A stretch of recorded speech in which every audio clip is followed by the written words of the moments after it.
Hello and welcome to Mulch, with me your host Rebecca Anning-Brown. This is a weekly podcast for flower farmers who want to build a confident flower farming practice that reflects the lifestyle that you want now and in the future. Each week I'll share conversation and tips to nurture and grow you and your flower farm. I'll open conversations that flower farmers find difficult to talk about, provide approaches that will help you to make decisions, chuckle at the idiosyncrasies of our work, and always be real and honest about my own work as a flower farmer. My goal is to help you to grow a curious, confident and grounded flower farming practice that flourishes as a business that you love and are proud to shout about. Don't forget to subscribe to the channel, and if you like what you hear, please do leave a review and share the podcast with your flower farming friends. It really does help to grow a confident and successful flower farming community. Hello and welcome back to Mulch. It's episode 25. It's the second week in July. You can see that the year has literally now run away with me. I can't tell what week it is. I can't tell what month it is. I can tell you that it's supposed to be summer. And here in Yorkshire, in Leeds, it has, it's been warm today. I'm going to go with that. So over the weekend, frankly, it felt like winter. Now, it's an incredibly British thing to do, to start any conversation by asking about the weather, but I can't help myself. So, how are you? And how is the weather where you are? I do think the weather's an interesting thing because it does actually completely and utterly guide how we grow here in Yorkshire. And I do think that our growing is completely different to how I would plan it if we were further south in the UK. I would love one day to live in France. I love France. And if I did live in France, I would change my growing again because of the weather and because of the soil. And so I imagine that those of you who are listening from around the world will maybe, hopefully, look out of the window as you're doing whatever you do by day or by night. And just think about that, how the weather is affecting you and what you're up to. So it's mid-July. That means that we've had 2 quarters of the year in 2024. And I am today going to talk to you about our quarter 2 review. Now, obviously, this is a quarter 2 review share for a podcast which is going live and anybody in the world can listen to it. So it doesn't cover absolutely everything. It can't because of confidentiality, mine and Anthony's. And so that wouldn't be realistic or practical or pragmatic. If you haven't spotted already, there are courses up by Foliage that cover the back end of 2024 and Grow, which covers September this year, going all the way through to August next year. I'm going to talk about courses specifically in today's bonus episode. So that's episode 26, which will be out immediately after episode 25. And in that, I'm going to talk to you a little bit more about what's in each of those courses. However, the key thing that I want you to be mindful of is that transparency, full openness, honest answers, complete answers are part of any face-to-face course that I teach. Partly because that's how I was trained in my other professions, and partly because without a full answer to your question, or as full as I'm able to give, I can't expect to support or help you fully in anything that I do. Okay, so this is an overview. It covers the highlights of each of the sections that we cover in a review, and I hope it'll be helpful to give you some structure. Do listen to the next episode. It will talk to you all about the investments that I and Anthony have made in silver grey foliage, in learning and in CPD, so continuing professional development as a flower farmer to reach this point. There is absolutely zero accident as to how we've reached this point by year 5. It is not an accident. We have purposefully worked and studied and learned and invested in our learning and in ourselves to be able to reach this point, and I hope that you'll find it interesting. Okay, so I'm going to dive straight into the rest of today's episode because I know that you'll be super eager to crack on and listen to episode 26. But this is worth listening to too, in my humble opinion. Okay, so the first part of our quarter 2 review, we talk about what's going well. So for us, course 2, so April, May, June, has allowed us to continue having a steady production. So we've had flowers every week, every month. We've had flowers and fillers and foliage. Despite the weather, and we've had really steady sales and steady increases in sales as the season's gone on, and a steady increase in new customers coming to us. So those are all lovely things to have. These are things that are going well. What else is going well? Well, we have stuck to our timeline, which is rare to stick to it quite so specifically, but we really wanted to have our courses, our investment courses for you out and visible and bookable from July. And the reason we wanted to do that is because we know that sometimes they require some saving. Sometimes it requires some planning. Sometimes that planning is best done at the time when money is coming in. And summer for many flower farmers is the most productive, the most busy time. And so we really want you to be thinking about how you're going to plan your learning for the rest of the year and into next year now, whilst income is steady. I think the final thing that I'm really pleased about is that we are already finalising the kind of covers, so the final part of the next generation of the Flower Farmers Planner. Incredibly exciting. It'll be the 3rd Flower Farmers Planner. It is a little bit different, and that's taking into account the courses that we're running and planning, so that we're not duplicating things, and so that you also have potentially a more affordable, but definitely a smaller planner to be carrying around with you. We hope that's going to be helpful. We've really listened to the feedback that we've had from people about the planner, and I'm excited about it. Do not worry.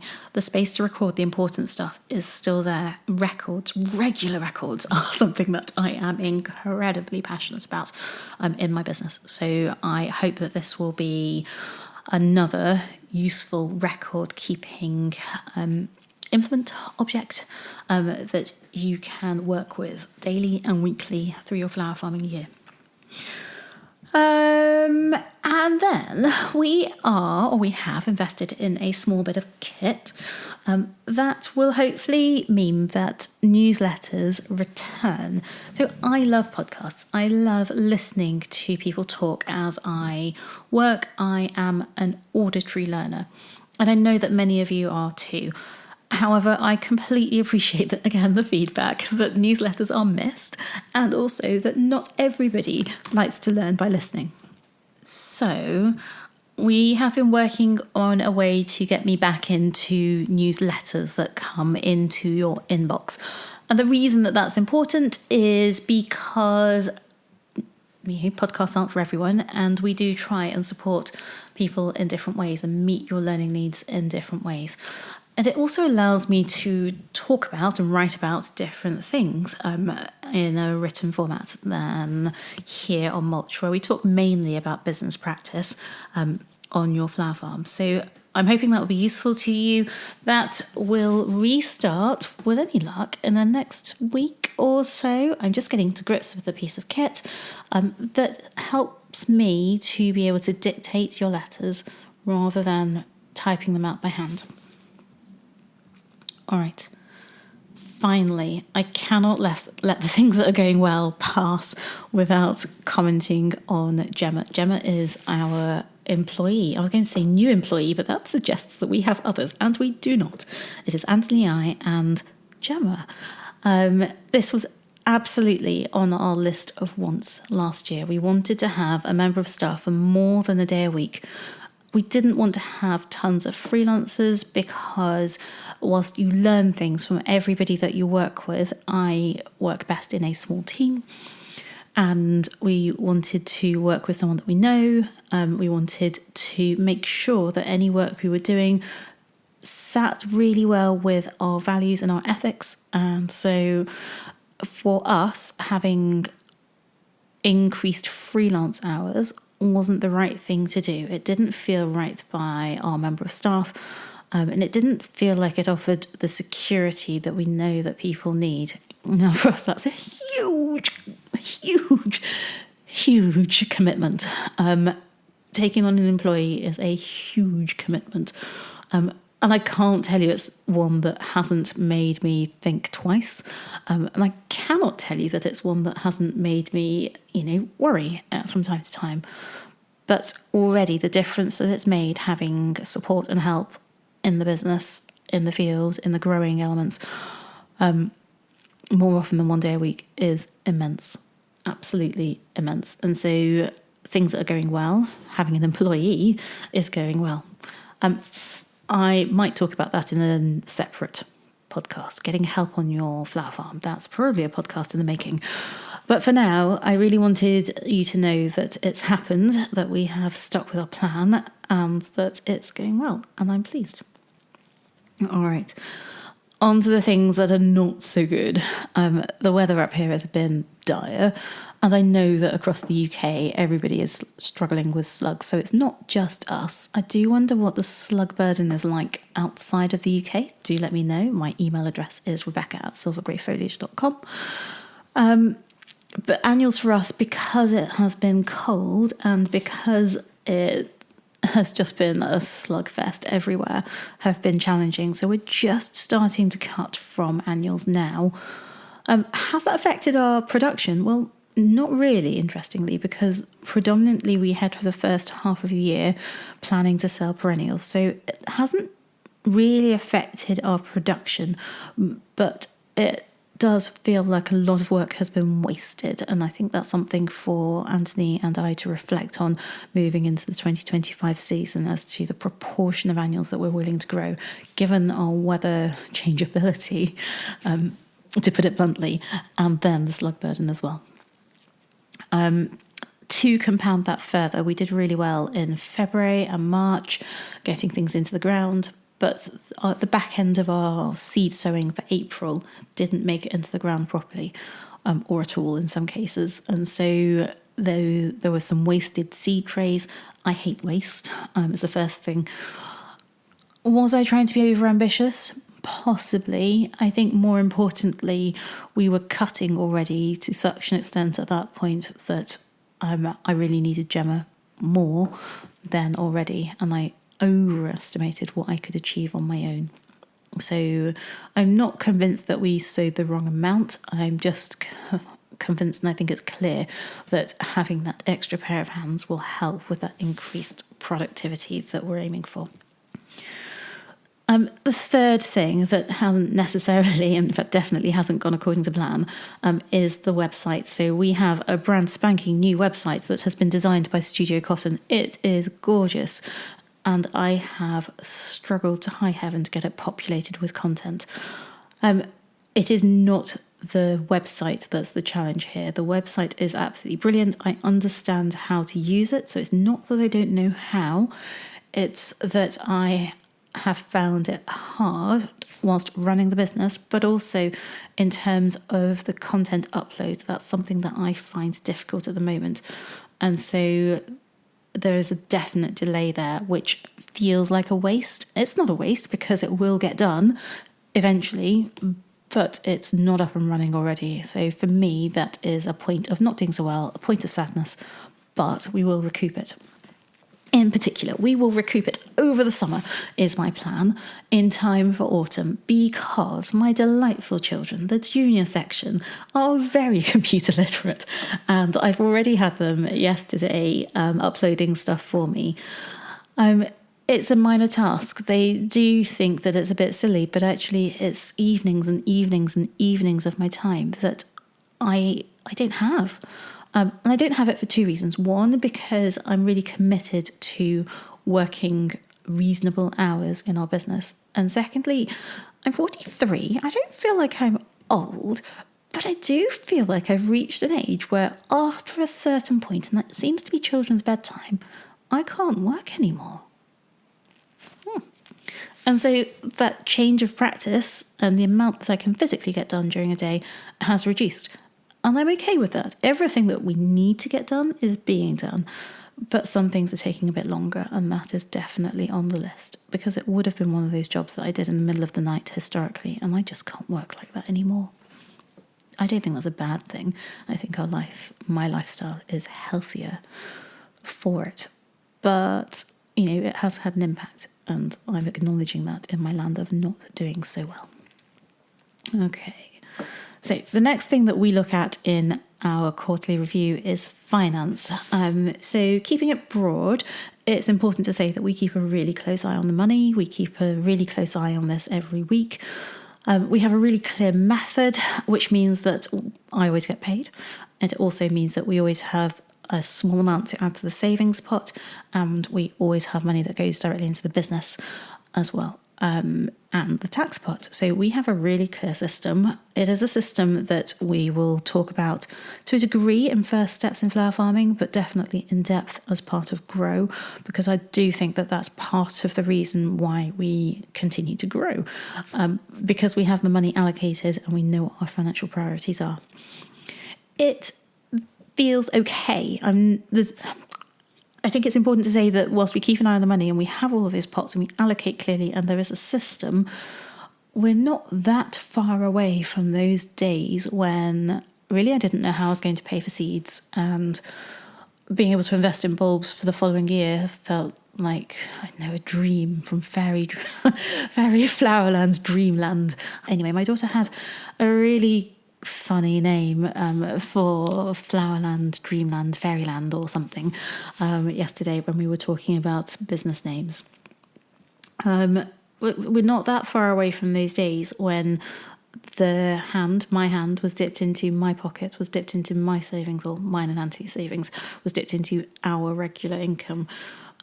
It's not that long ago for us. It was 2.5 years ago, but that's close enough to still be able to remember what it's like when you don't actually know how you're going to pay for the next step in your business. So we do keep a really close eye on it. It feels okay, but I'm definitely not complacent. We are working and saving and still being quite tight with how we do that. In terms of tight and how we do that, again, I'd suggest that you listen to the next episode, because we're not that tight. We invest really heavily in some things, and education, continuing professional development is one of those things. So the next thing that we looked at this time round was looking to the future, because obviously we run a flower farm today, but we want to run a flower farm tomorrow and the day after, and so on and so forth. So we have been looking at our growing, obviously thinking about what's coming up and how we can make sure that our customers know what flowers and foliage are coming. Our courses span from autumn into winter of 2025, and Grow obviously goes on into August of 2025.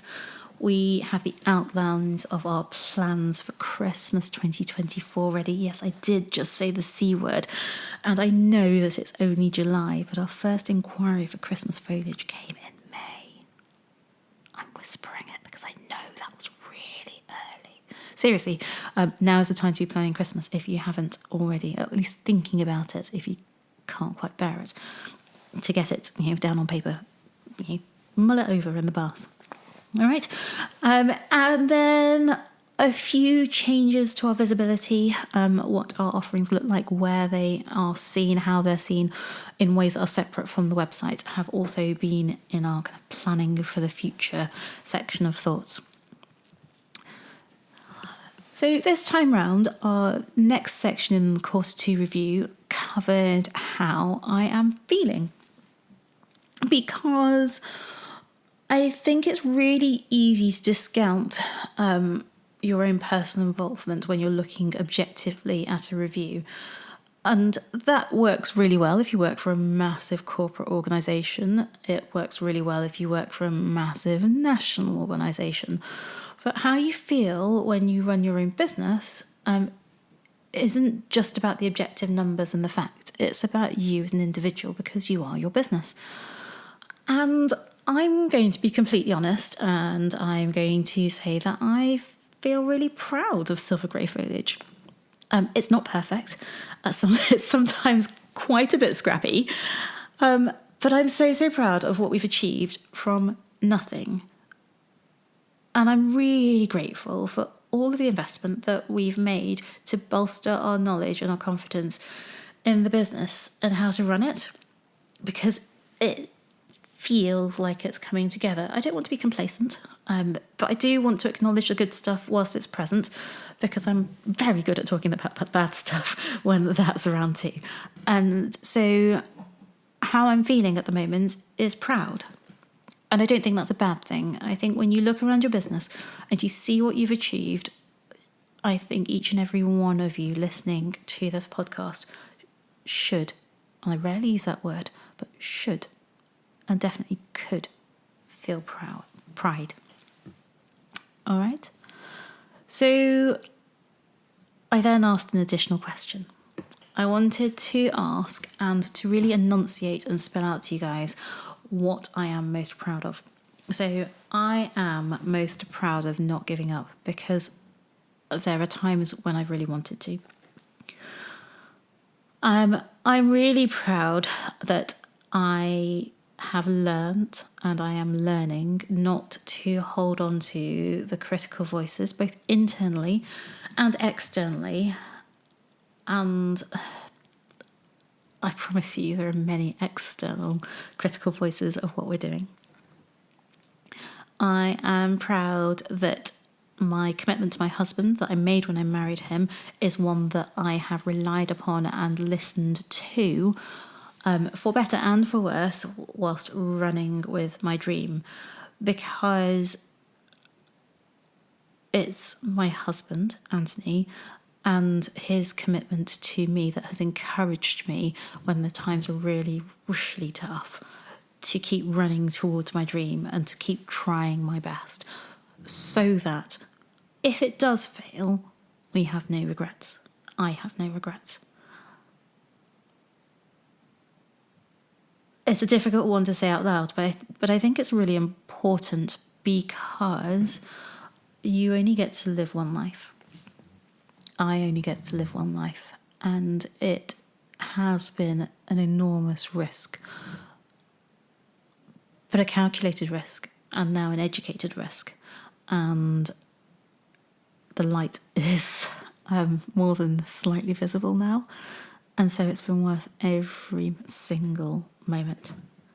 And so I'm really proud of myself, because not only are we putting in the work that's visible in terms of plants and growing and sharing our work and our knowledge, but behind the scenes, in the background, I'm also committed to doing the work that will increase my personal capacity in the future. And doing that background work is often the hardest part. It's the thing that you do when you're tired. It's the thing that you do on a Monday afternoon when actually you would much rather just be out in the field. It's the thing that I'm doing now because I can already see how worthwhile it will be for the future. And so I'm proud of myself for taking the time and the energy and the effort to do that, even when there are definitely things that I would much rather be doing. So there you go. There's my quarter 2 review for Silver Grey Foliage, and myself, because I am my business and you are your business, in July 2024. I'd love to know if you found this useful to hear, to listen to. We did a quarter 1 review at the back end of March, beginning of April. Do go back and have a listen to that. You can check and see how accountable I am, and how consistent I am as well. I will go back and listen to that at another time, but I know what my goals are. I know where we are headed and where we want to go. And so I'm pretty confident that I've ticked all those boxes, or at least I'm ticking towards them as we go through the year. I am going to end today's episode here. Thank you so much for listening.